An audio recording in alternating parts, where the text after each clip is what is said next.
Hello hi എല്ലാവർക്കും നമസ്കാരം. ഞാൻ ജയശ്രീ. ഞാനും എൻ്റെ കുടുംബവും മലേഷ്യയിൽ പോയതിൻ്റെ വിശേഷങ്ങൾ കഴിഞ്ഞ വീഡിയോയിൽ കണ്ടു കാണുമല്ലോ. മലേഷ്യയിൽ നിന്ന് ഞങ്ങൾ പോയത് ഇന്തോനേഷ്യയിലേക്കാണ്. എൻ്റെ മരുമകളുടെ സഹോദരൻ വിവാഹം ചെയ്തത് ഒരു ഇന്തോനേഷ്യൻ കുട്ടിയെയാണ്. വിവാഹത്തോടനുബന്ധിച്ചുള്ള റിസപ്ഷനിൽ പങ്കെടുക്കാനാണ് ഇന്തോനേഷ്യയിലേക്ക് പുറപ്പെട്ടത്. മലേഷ്യയിൽ നിന്ന് 2 മണിക്കൂർ യാത്ര ചെയ്ത് ഞങ്ങൾ എത്തിയത് ഇന്തോനേഷ്യൻ തലസ്ഥാനമായ ജക്കാർത്തയിലുള്ള സുകാർണോ ഹട്ട എയർപോർട്ടിലാണ്. അവിടെ നിന്ന് പുറത്തേക്ക് കടക്കണമെങ്കിൽ ഒരുപാട് ഫോർമാലിറ്റീസ് ഉണ്ട്. കസ്റ്റംസ് ഫോം, ഹെൽത്ത് പാസ് ഒക്കെ സ്കാൻ ചെയ്ത് ഫിൽ ചെയ്താണ് ഞങ്ങൾ വിസ എടുക്കാനുള്ള ക്യൂവിൽ എത്തിയത്. ഇന്തോനേഷ്യയിൽ ഇന്ത്യക്കാർക്ക് വിസ ഓൺ അറൈവൽ എന്ന ഓപ്ഷൻ ഉണ്ട് കേട്ടോ. ഒരാൾക്ക് ഏതാണ്ട് 2500 രൂപയായി വിസ എടുക്കാൻ. ജക്കാർത്തയിൽ നിന്ന് ഞങ്ങളുടെ യാത്ര ബാൻഡൂങ് എന്ന സ്ഥലത്തേക്കായിരുന്നു. 4 മണിക്കൂറോളം സമയമെടുത്തു ബാൻഡൂങ്ങിൽ എത്താൻ.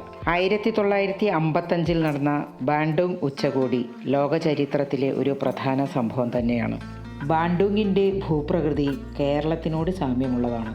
അവിടുത്തെ തട്ടുകടകളും പിന്നെ കടകളിൽ പഴക്കുലകളും തൂക്കിയിട്ടിരിക്കുന്നത് കണ്ടപ്പോൾ നമ്മുടെ നാട്ടിൽ ഒരു ഗ്രാമീണ റോഡിലൂടെ പോകുന്ന പോലെയാണ് തോന്നിയത്. ഞങ്ങൾ താമസിച്ച റിസോർട്ട് ഇടതൂർന്ന മരങ്ങളും മുളങ്കാടുകളും ചോലകളും തടാകങ്ങളും ഒക്കെയുള്ള ഒരു ഭൂപ്രദേശത്തായിരുന്നു. റിസോർട്ടിൽ തന്നെയായിരുന്നു റിസപ്ഷൻ പരിപാടികളും അറേഞ്ച് ചെയ്തിരുന്നത്. ഈ കാണുന്നതാണ് ഞങ്ങൾ താമസിച്ചിരുന്ന റൂം. വളരെ വലിയൊരു റിസോർട്ടായിരുന്നത് കൊണ്ട് അവിടെ ഒരു സ്ഥലത്തു നിന്നും മറ്റൊരു സ്ഥലത്തേക്ക് പോകാൻ ബഗ്ഗി എന്നു പേരുള്ള ഈ കാണുന്ന ചെറിയ വണ്ടിയുണ്ട് കേട്ടോ. നമ്മുടെ ഗുരുവായൂർ അമ്പലത്തിൽ ഉള്ളതുപോലെ. റിസപ്ഷൻ നടക്കുന്നത് വൈകുന്നേരമായിരുന്നു. അതിനു മുമ്പ് ഇന്തോനേഷ്യക്കാരുടെ ഒരു പ്രധാന കസ്റ്റമായി ടീപ്പായ് എന്നൊരു ചടങ്ങുണ്ടായിരുന്നു. ആ ചടങ്ങിൽ മുതിർന്നവർക്ക് ആദരസൂചകമായി ഒരു ചെറിയ ഗ്ലാസ്സിൽ വധൂവരന്മാർ ചായ കൊടുക്കും. നമ്മുടെ നാട്ടിൽ ദക്ഷിണയായിട്ട് വെറ്റിലയൊക്കെ കൊടുക്കണ പോലെ ഞങ്ങൾക്കും അതിൻ്റെ ഭാഗമായി ചായ കിട്ടി. പിന്നെ വസ്ത്രം, ധാന്യം, സ്വീറ്റ്സ്, ചില കോസ്മെറ്റിക് ഐറ്റംസ്, അങ്ങനെ പലതുമടങ്ങിയ ഒരു സമ്മാനപ്പൊതിയും കിട്ടി. ഈ ചടങ്ങിൻ്റെ ഭാഗമായി വേറൊരു രസകരമായ പരിപാടി കൂടിയുണ്ട്. വധൂവരന്മാരുടെ അച്ഛനമ്മമാർ വരൻ്റെ എല്ലാ പോക്കറ്റുകളിലും പണം നിറച്ച എൻവലപ്പുകൾ വെച്ചു കൊടുക്കും. ഭാവിയിൽ പണവും സമൃദ്ധിയും ഉണ്ടാവാനാണത്രേ ഇങ്ങനെ ചെയ്യുന്നത്. ഈ ചടങ്ങ് നടക്കുന്ന വേദിയിൽ ഡബിൾ ഹാപ്പിനെസ് എന്നർത്ഥം വരുന്ന ചൈനീസ് പദങ്ങൾ അലങ്കരിച്ചു വച്ചിരിക്കുന്നത് ഞാൻ പ്രത്യേകം ശ്രദ്ധിച്ചു. ഇതായിരുന്നു റിസപ്ഷൻ വെന്യൂ. നമുക്ക് കാണാം, നല്ല ഗ്രാൻഡായി അലങ്കരിച്ചിരിക്കുന്നത്. റിസപ്ഷൻ പരിപാടികളും അതുപോലെ തന്നെ അടിപൊളിയായിട്ടോ. വിവിധ നാട്ടിൽ നിന്നുള്ളവർ അവരുടെ ട്രഡീഷണൽ വസ്ത്രങ്ങൾ ധരിച്ച് വന്നിരുന്നു. പരിപാടിയുടെ ഭാഗമായി അവിടെ ലൈവ് മ്യൂസിക് പ്രോഗ്രാം ഉണ്ടായിരുന്നു. അതിൽ ഇന്തോനേഷ്യൻ ഗായകർ മനോഹരമായിട്ട് ഒരു മലയാളം പാട്ടും പാടിയിട്ടുണ്ട്. ആ പാട്ട് ഏതാണെന്ന് വീഡിയോ കണ്ട് മനസ്സിലായവർ കമൻറ്റ് ബോക്സിൽ അറിയിക്കുക.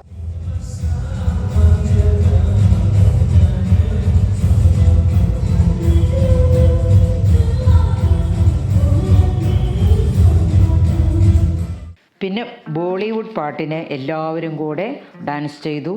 ബുഫെ പാർട്ടിയോടെ പരിപാടികൾ അവസാനിച്ചു.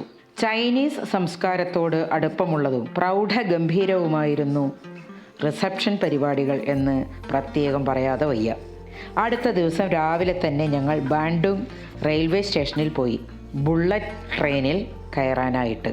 ഊഷ് എന്നു പേരുള്ള ബുള്ളറ്റ് ട്രെയിൻ 2019 ഇന്തോനേഷ്യയിൽ തുടങ്ങിയത്. അത്യാധുനിക സൗകര്യങ്ങളും അതിൻ്റെ വേഗതയുമാണ് ഊഷ് എന്ന ബുള്ളറ്റ് ട്രെയിനിൻ്റെ പ്രത്യേകത. ഡിസ്പ്ലേ ബോർഡിൽ മാക്സിമം സ്പീഡ് 358 km/h വരെ എത്തിയത് ഞാൻ നോട്ട് ചെയ്തു. വിമാനയാത്രയേക്കാൾ ആസ്വാദ്യകരമായി തോന്നി എനിക്ക്. ട്രെയിൻ ഇറങ്ങി അതിൻ്റെ മുന്നിൽ നിന്ന് ഒരു ഫോട്ടോ എടുത്തു.